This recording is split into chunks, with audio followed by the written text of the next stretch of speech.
Badan Pengelola Investasi Danantara resmi diluncurkan. Lembaga ini akan mengelola aset BUMN lebih dari 14.000 triliun rupiah. Lalu bagaimana memastikan pengelolaan Danantara ini bisa berjalan baik, transparan dan bebas dari konflik kepentingan? Kita bahas bersama anggota Komisi 6 DPR RI dari fraksi PKB Rifki Abdul Halim dan Direktur Ekonomi Digital Selyos Nailul Huda. Selamat malam Mas Rifki juga Mas Huda. Selamat malam, Mbak Fiska. Mbak Friska.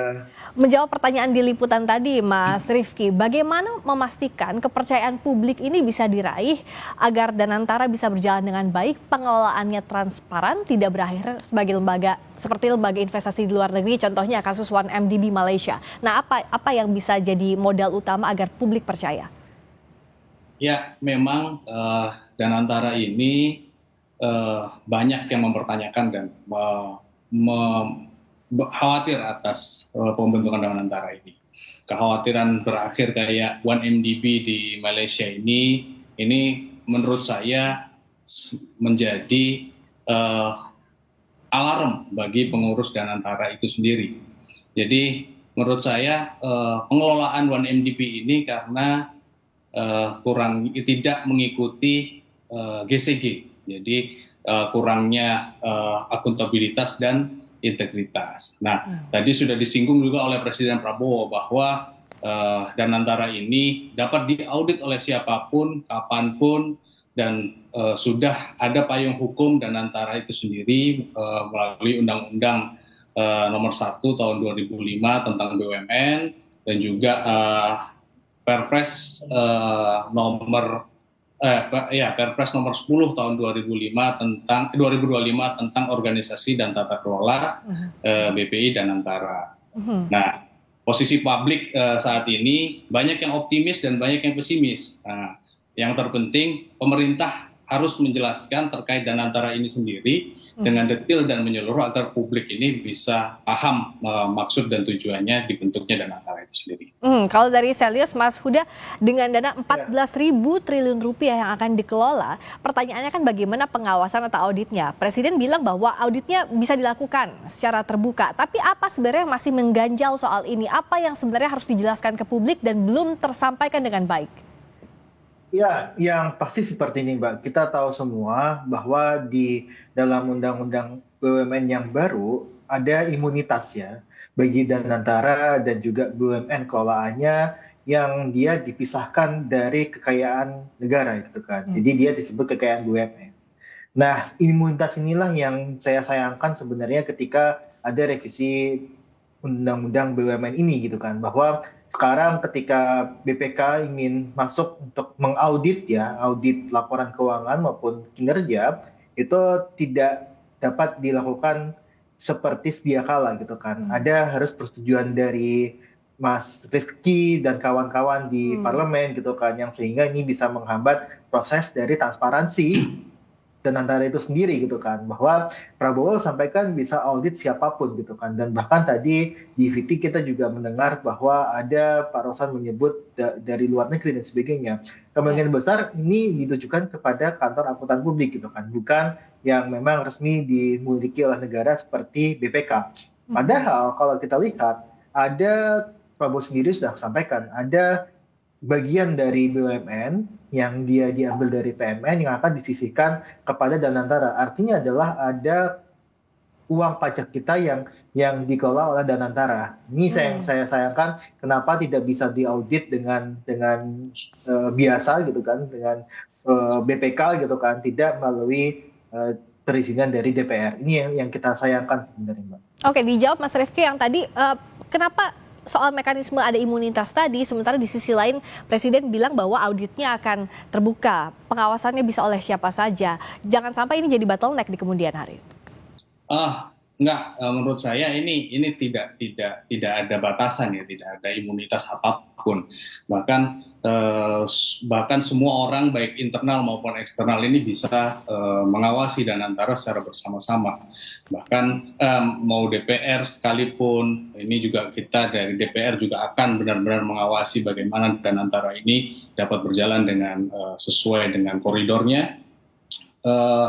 Auditor internal juga ada, audit eksternal juga pasti ada, dan ini juga membuka untuk semua pihak bisa mengawasi Danantara secara bersama-sama. Jadi di sini saya juga mengajak kepada semua kalangan untuk bersama-sama mengawasi Danantara ini bisa berjalan sesuai relnya. Baik dari teman-teman media maupun teman-teman ormas maupun teman-teman CSO, NGO dan lain-lain itu bisa lah mengawasi itu semua.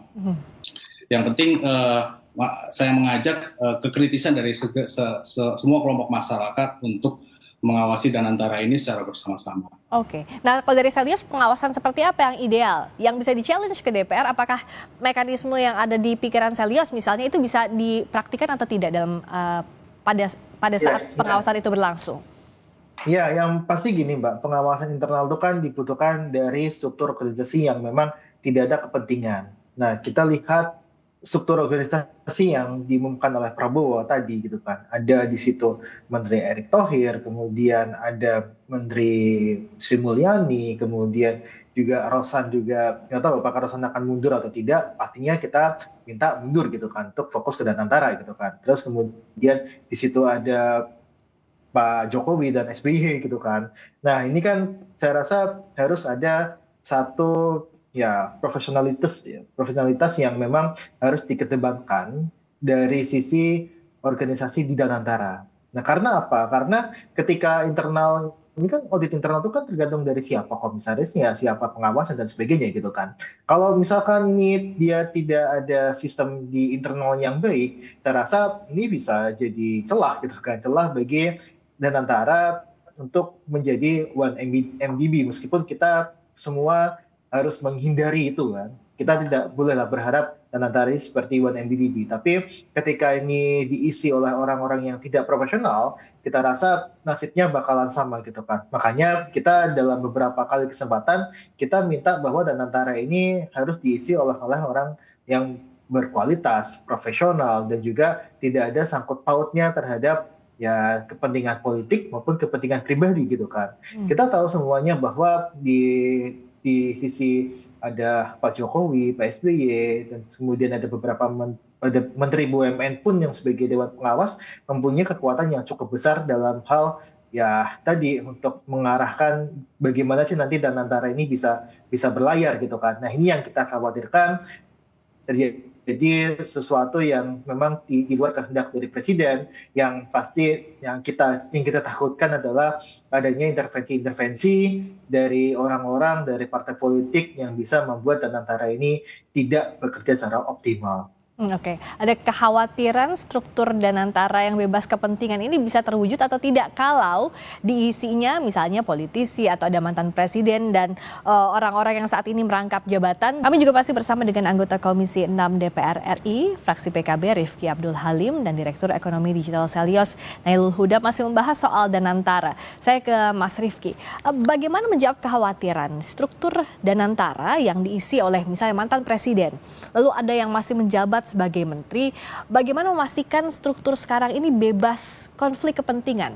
Karena kan ini akan terkait juga dengan apa yang kita bahas sejak awal soal pengawasan internalnya. Bagaimana agar ini bisa bebas dari intervensi, Mas Rifki? Ya, terima kasih Mbak Friska.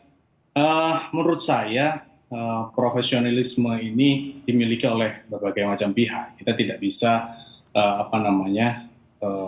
memisah-misahkan antara ini politisi atau profesional. Banyak politisi yang profesional mampu menyelesaikan hal-hal yang ekonomi dan maupun bisnis. Dan sebaliknya orang-orang profesional pun juga bisa menyelesaikan hal-hal yang dihadapi oleh politisi.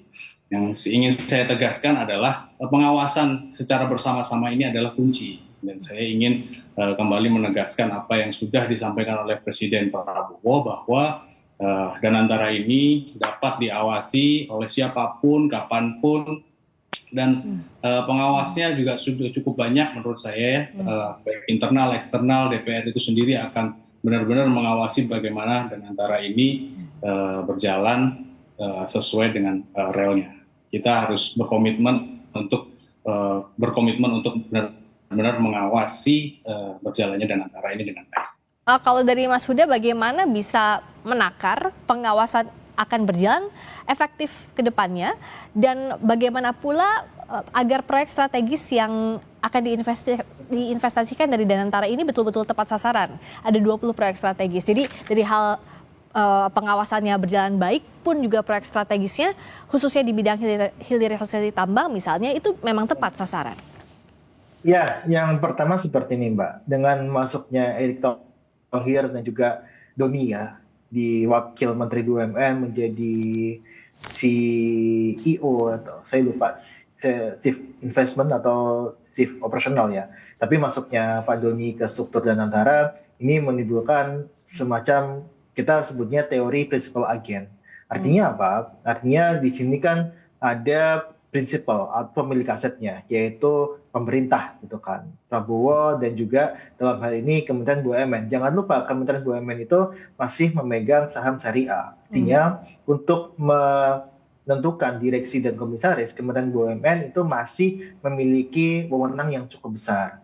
Nah, yang kedua adalah Danantara sebagai agen atau dia operasional untuk mengoperasikan BUMN di bawah Danantara. Nah, ini kan pasti kan butuh sesuatu yang saya rasa harus sifatnya independen gitu kan. Bahwa dia kalau kan kita kan bilang kan, misalkan penunjukan direksi dan komisaris PTA di bawah Danantara oleh Kementerian BUMN. Yang saya takutkan adalah ini si direksi dan komisaris ini akan nurut ke siapa gitu kan? Apakah nurut ke Danantara atau nurut ke Kementerian BUMN sebagai selaku yang menunjuk dia sebagai komisaris ataupun direksi. Nah inilah yang diuji ya. Sebagai yang dua matahari kembar gitu kan. Kita saya rasa ada dua matahari kembar ini yang harus kita hindari. Makanya ini yang kita tekankan adalah profesionalitas dari ya tadi orang-orang yang duduk di Danantara. Oke, jadi profesionalitas orang-orang di dalam Danantara termasuk juga pengawasan yang sudah dijanjikan oleh Danantara, pemerintah maupun tadi juga dari DPR disampaikan Mas Rifki, inilah yang sama-sama diawasi, publik harus aktif dalam mengawasi termasuk juga kinerja dari Danantara yang akan terus dipantau oleh masyarakat. Terima kasih Mas Rifki Abdul Halim dari fraksi PKB, anggota Komisi 6 DPR RI. Terima kasih juga Mas Nailul Huda, Direktur Ekonomi Digital Selios. Selamat malam.